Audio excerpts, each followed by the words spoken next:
And here we are, ladies and gentlemen, finally, I'm able to watch this. Season 2 of Castlevania. Actually, Nate, I don't think I want to do this today. Can we just come back next week?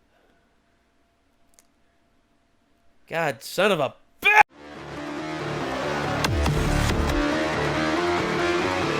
No, I'm joking. So, yeah. I'm not feeling it anyway. Okay. So, alright. I gotta be honest here. Castlevania Season 2, Episode 1. I was hoping I'd get here eventually, and I'm glad I am here finally. Thank goodness. This has been a hell of a journey. And now, actually, look, they did actually renew this for a 4th season, so yay! Whenever that's going to be, you know, considering the whole virus thing, I mean, hopefully they're able to do this and they're able to competently make Season 4 without having to worry about the virus. But, I mean, I hope that this keeps going, because so far from what I've seen, this is a really good series. I mean, your opinions after the first season, I mean, are they... Let me put it this way. We were driving around the other day, and Kenzie goes, you know what show I haven't seen yet? And I was like, what? Castlevania? And I'm like, you know that I'm, like, reacting to that with Nate right now, right? Kenzie's like, oh, are you? And I'm like, yeah, how far are you? We just finished Season 1. It's really fucking good. I'll watch it with you again. Yeah. Like, it's amazing. And they're like, really? I kind of don't know if it's my thing. And I'm like, it's everybody's thing. You gotta love it. Yeah. Like, for anyone who's into, like, dark gothic fantasy, yes. This shit's fantastic. Oh, yeah. With a heaping dose of realism. I'm very excited to get them to watch it. Oh, yes. So, anyway, I want to just jump into this. No delays, no bullshit. Let's go. This is Castlevania. That's not the Renegade way. I know. But you know what? Rules are meant to be broken. Here we go. So happy.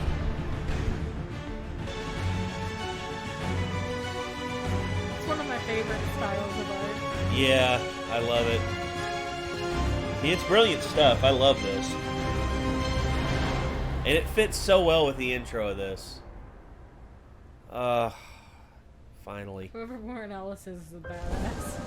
Yeah, he's the main writer for this. Or, I think so. I think he is. A powder? You sound like the old wise woman we used to have. The powder turned out to be her dried foot skin. My God. I'm amazed any of you are still alive. No, it's nothing but things we used to know, that we forgot or lost over the years. No foot skin required. And then, of course, in comes the papacy. No, don't make him kill you all! Please! Even though they sought to do nothing but harm, she still sought to save them in some way. Godbrand, you've never met anything you didn't immediately kill, fuck, or make a boat out of. Oh. Figured. I'm a fucking Viking! We're supposed to make boats out of things! Oh my god. It's true. I mean, technically, but come on, Godbrand. You can't hate livestock. They are simply what they are. Grazing animals to be slaughtered. You hate your species. You hate humans. You have a focus and clarity that the others lack. Huh. Wonder what causes them to hate humanity so much. I never wanted you, Hector. You sicken me. Do you What understand? about that? The moment you came out of me, I knew you were wrong. Hector, unlock this door at once! Are you burning something out there?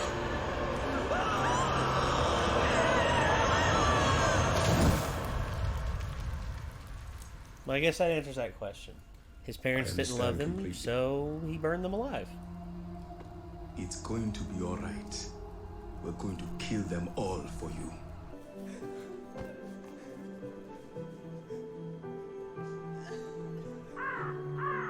This is the village where Belmont and Sifa are.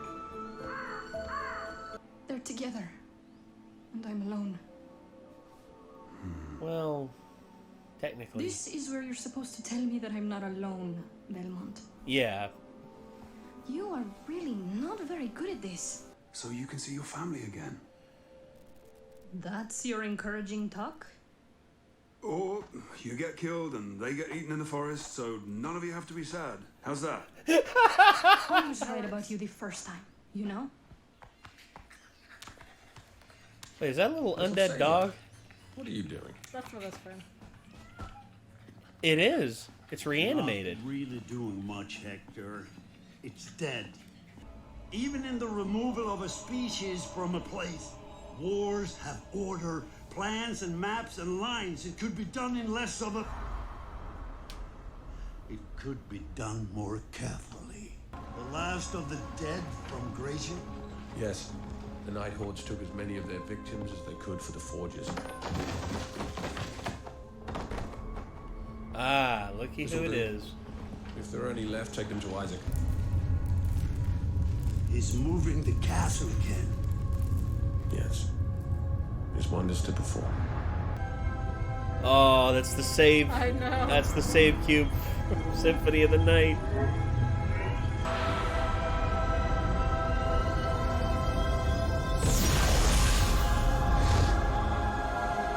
Damn.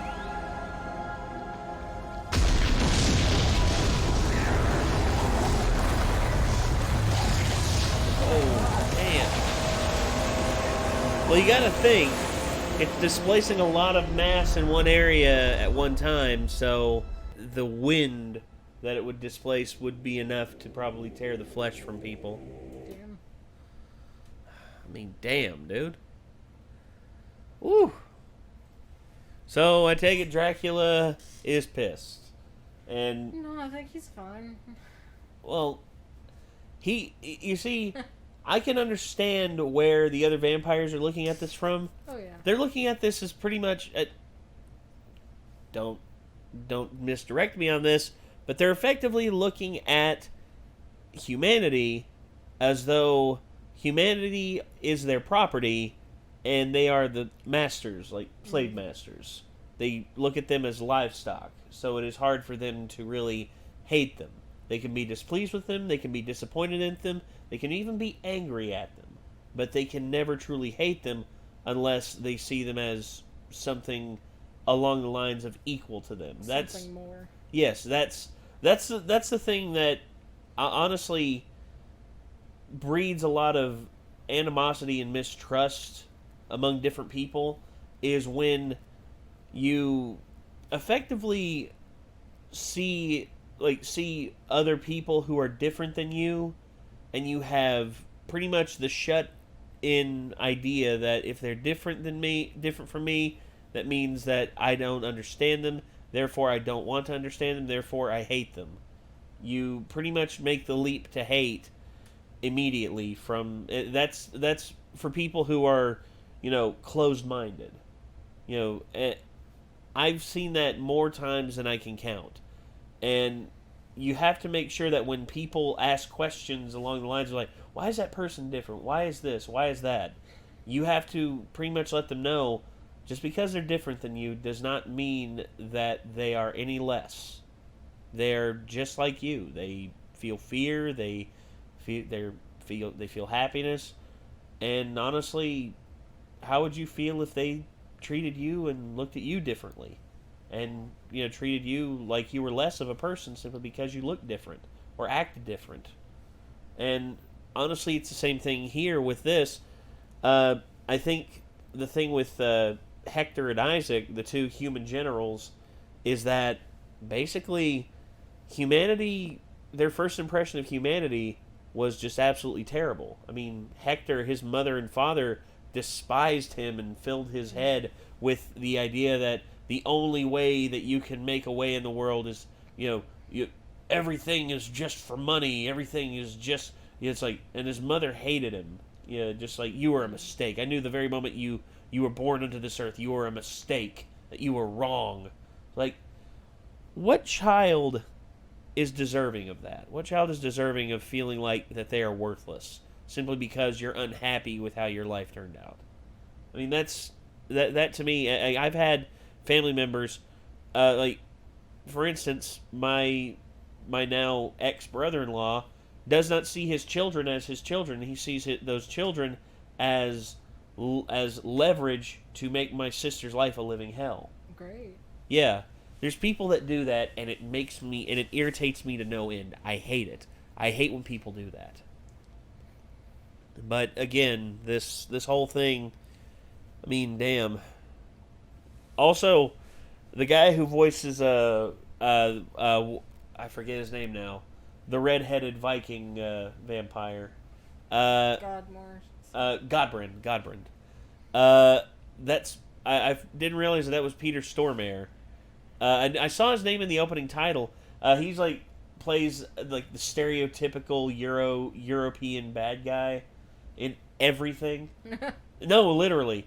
In John Wick, or in the John Wick franchise, he's like, did you know that John Wick, he killed the guy with a pencil? A fucking pencil. And he always plays like the stereotypical Russian bad guy too, because he's got that presentation.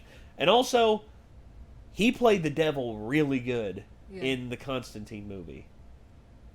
I think I've seen clips.